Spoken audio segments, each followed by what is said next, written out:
大家好，歡迎嚟到 Master Picks 嘅 Pattern 介紹系列。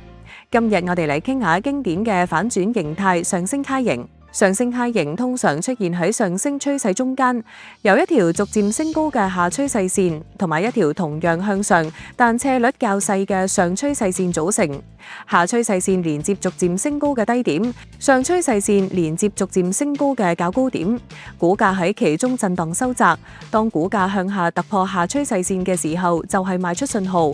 預示上升趨勢可能暫停或者反轉。最小預期跌幅可以大致計算為楔形最寬處嘅高度，向跌破方向投影嘅距離。而家俾我哋喺 Master Picks 內實操睇下。呢一次我哋以美股 VNQ 為例，喺技術指標功能中點擊上升楔形形態後，可以睇到其喺2025年6月至10月嘅日 K 線圖呈現出經典嘅上升楔形形態。先係4月嘅大跌後迅速回暖橫盤，然後6月形成低點88。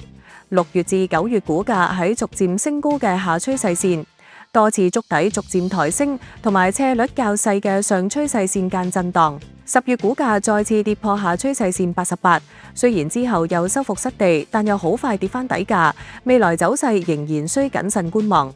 此外，上升楔形形態亦都能夠作為選股指標，喺我哋嘅 Pattern Scanning 中出現。點擊 Pattern Scanning，選擇上升楔形，系統默認篩選出市場裏近25日出現過呢一個形態嘅所有股票列表，同樣亦都可以自行調整呢一個時間區間嘅長短。快來體驗 Master Picks 嘅技術指標同 Pattern Scanning 功能，鎖定我哋嘅頻道，我哋盡快更新下期 Pattern 介紹，敬請關注大師精選，穩賺高點。